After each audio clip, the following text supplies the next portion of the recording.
नमस्कार विद्यार्थी मित्रांनो, टीईटीची दुसरी अपडेट आता आलेली आहे। काही वेळापूर्वी नुकतंच टीईटी 2026 21 जूनला होणार होती, ती आता 28 जूनला होणार आहे। आता मात्र अजून एक अपडेट अशी आली की नोव्हेंबर 2025 ला ज्या उमेदवारांनी अर्थात 23 नोव्हेंबर 2025 ला ज्यांनी टीईटी एक्झाम दिली होती त्या विद्यार्थ्यांचं टीईटीचं सर्टिफिकेट आता उपलब्ध झालेलं आहे। कोठे आणि कधी मिळणार, कागदपत्रे बरोबर घ्यावी लागणार आहे, ती कोणकोणती लागणार ते पण मी थोडक्यात तुम्हाला या व्हिडिओच्या माध्यमातून सांगतो।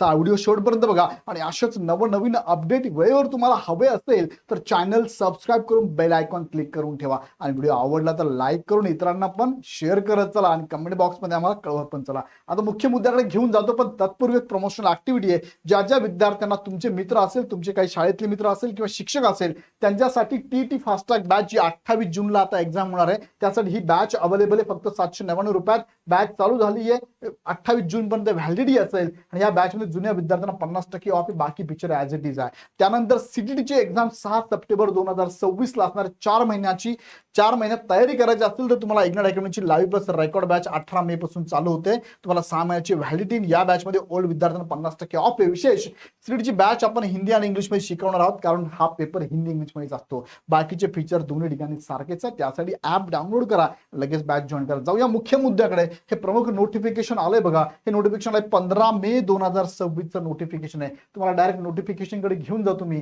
यात काय सांगितलंय बघा, पहिला मुद्दा सांगितलाय की तुमची टीईटीची एक्झाम आहे 2025 ची। ही 25 ची एक्झाम कधी झाली होती? 23/11/2025 ला, म्हणजेच 23 नोव्हेंबर 2025 ला तुमची एक्झाम झाली होती। त्यानंतर त्यांनी सांगितलं होतं की अंतिम निकाल तुमचा 3 फेब्रुवारी 2026 ला लावण्यात आला होता। तुम्ही पाहिला असेल तिथून तो तुमचा निकाल डाउनलोड करून ठेवा, नसेल केला तर, केलाच असेल तर वेल गुड। आता पुढे सांगितलंय सदर परीक्षेत पात्र उमेदवारांची पात्रता प्रमाणपत्र त्या जिल्ह्याचे कुठे मिळणार? तुमचं प्रमाणपत्र, पात्रता प्रमाणपत्र कुठे मिळणार आहे?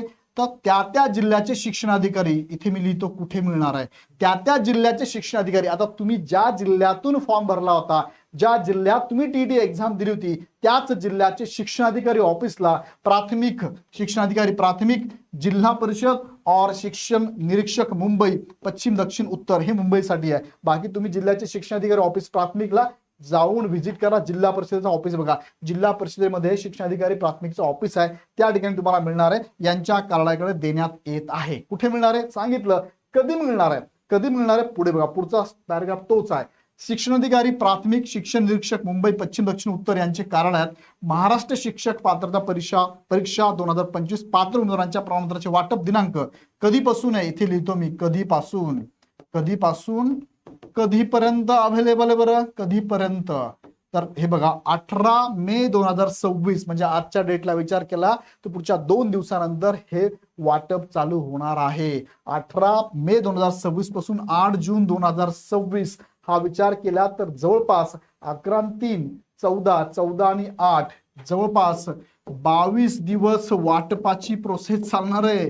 त्याच्यानंतर मिळणार नाही। सो या 22 दिवसातच जाऊन तुम्हाला घ्यायचं आहे। तरी पात्रताधारक उमेदवारांनी परीक्षा परिषदेच्या या वेबसाईटवरील सूचना वाचून आवश्यक त्या मूळ कागदपत्रांसह, आता कागदपत्रे कोणकोणते घेऊन जायचे ते पण मी सांगतो लगेच, त्यांनी दिलेलं आहे। त्या जिल्ह्यात परीक्षा दिली, बघा मी परत मुद्दा करतो, इथे पण कोठे सांगितलं मी तुम्हाला, इथं कुठे सांगितलं? त्या जिल्ह्याचे शिक्षणाधिकारी, म्हणजे कोणते? ज्या जिल्ह्यात परीक्षा दिली तेथील जिल्हा परिषद शिक्षणाधिकारी प्राथमिक शिक्षण निरीक्षक मुंबई पश्चिम दक्षिण उत्तर यांचे कार्यालयाशी स्वतः संपर्क साधून आपले प्रमाणपत्र प्राप्त करून घ्यावे। आता हे जे आहे ना मुंबई, हे मुंबईच्या मुलांसाठी आहे। तुम्हाला कुठं? तुमचं जिल्हा परिषद शिक्षणाधिकारी ऑफिस आहे ना प्राथमिकचं, तिथे जाऊन बीडचं जिल्हाधिकारी ऑफिस बघा, तिथे शिक्षणाधिकारी जिल्हा परिषद मध्ये असतात। त्यानंतर नाशिक असेल तर नाशिकचं जिल्हा परिषद शिक्षणाधिकारी प्राथमिक जाऊन चेक करायचं, तर भेटून जाईल तुम्हाला। कधीपासून? 18 पासून ते 8 जूनच्या दरम्यान, 18 मे पासून 8 जूनच्या दरम्यान। आता प्रश्न आहे की सर डॉक्युमेंट, याच्या खाली तुम्ही जर गेलात ना, याच्या खाली डॉक्युमेंट्स पण त्याने दिले बघा। आता हे डॉक्युमेंट तुम्ही नोट करा, तुमच्या प्रोफाईल तुमच्याकडे असेल, प्रोफाईल नुसार नोट करा बघा। प्रमाणपत्राचे वितरण खालील सूचनाप्रमाणे करावे, म्हणजे त्यांनी मार्गदर्शन दिलेलं आहे। कुणाला? शिक्षणाधिकाऱ्यांना दिले बघा, मार्गदर्शन केलेलं त्यांनी। काय?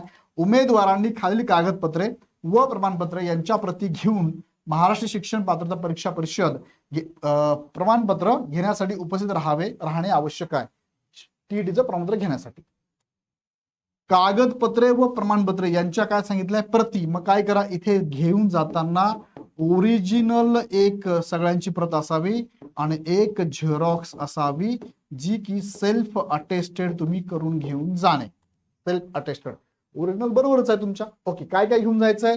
पहिला मुद्दा, पहिला महाराष्ट्र शिक्षक पात्रता परीक्षा प्रवेश पत्र प्रत, म्हणजे हॉल तिकीट लागेल तुमचं.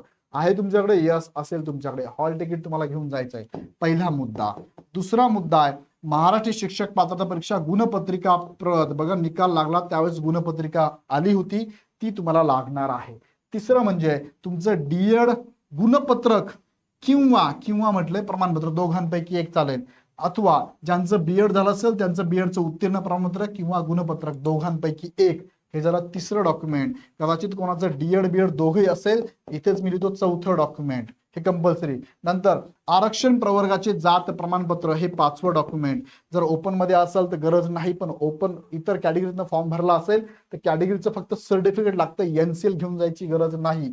जर तुम्ही दिव्यांग असेल, मी याला इफ करतो, जर तुम्ही दिव्यांग असाल तर दिव्यांगाचं प्रमाणपत्र लागेल. बघा हे 6वं, ज्यांना गरजेचं त्यांनीच घेऊन जा. दिव्यांग हे प्रमाणपत्र कायमस्वरूपीचं असावं लागेल. बघा कायम स्वरूपाचं असावं, कायम स्वरूप परमानंट असावं, 40% 40%पेक्षा जास्त असावं. हे सगळे डॉक्युमेंट फॉर्म भरण्याच्या अगोदरचे असावे. यांनी ते दिले नाहीये पण लागेल तुम्हाला. माजी सैनिक असल्यास त्याबाबतचा पुरावा असल्यास लागणार आहे, म्हणून मी याला पण ब्ल्यू कलर मध्ये दाखवतो. ओळखपत्र सगळ्यांनी घेऊन जायचंय, म्हणजे 6वं कंपल्सरी आहे सगळ्यांना.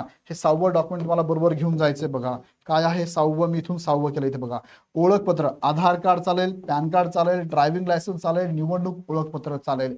ज्या नावाचं तुमचं हॉल तिकीट होतं, ज्या नावाचं तुमचं गुणपत्रक आलेलं आहे, त्याच नावाचं तुम्हाला काय घेऊन जायचंय, ओळखपत्र बरोबर घेऊन जायचंय. पुढे काय सांगितलं लक्षात घ्या. आता हे शिक्षणाधिकाऱ्यांना सांगितले, त्या डिपार्टमेंटला सांगितले, तुमच्यासाठी नाहीये. प्रमाणपत्र वितरणाची पेपर निहाय नोंद वही ठेवावी.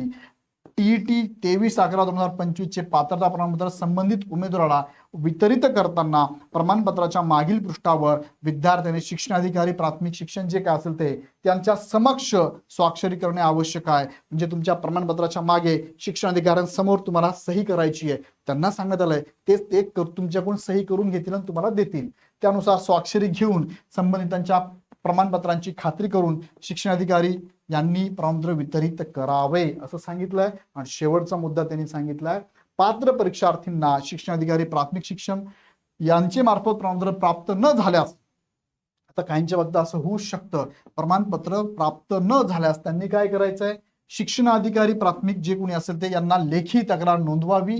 अर्जासोबत पुरावादर्शक कागदपत्रे म्हणजे काय, गुणपत्रक प्रमाणपत्र जोडावेत. शिक्षणाधिकारी प्राथमिक शिक्षण यांच्या नावाने सदर तक्रारींचा शहानिशा करून अभिप्रायासह सदर तक्रारी महाराष्ट्र राज्य परीक्षा परिषदेकडे त्वरित पाठवाव्यात. ज्यांचं प्रमाणपत्र आलं नाही त्यांनी अर्ज करावा, कुणाच्या नावाने, शिक्षणाधिकाऱ्यांच्या नावाने अर्ज करावा.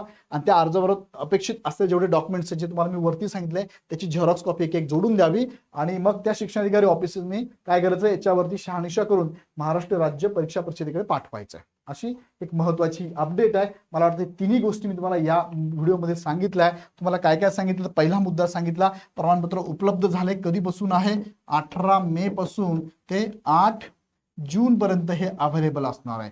त्यानंतर कोठे मिळणार आहे, तर प्रत्येक जिल्ह्याचं शिक्षणाधिकारी ऑफिस आहे. बघा आता शिक्षणाधिकारी ऑफिस प्रत्येक जिल्ह्याचं म्हणजे कोणत्या जिल्ह्यात तुम्ही पकडायचं, तुम्ही परीक्षा ज्या जिल्ह्यात दिलेली आहे त्या जिल्ह्याचं शिक्षणाधिकारी ऑफिस तुम्हाला पकडायचं आहे. झडपी मध्ये जायचं, जिल्हा परिषद ऑफिसमध्ये, तिथे त्यांचं ऑफिस असतं, कार्यालय असतं.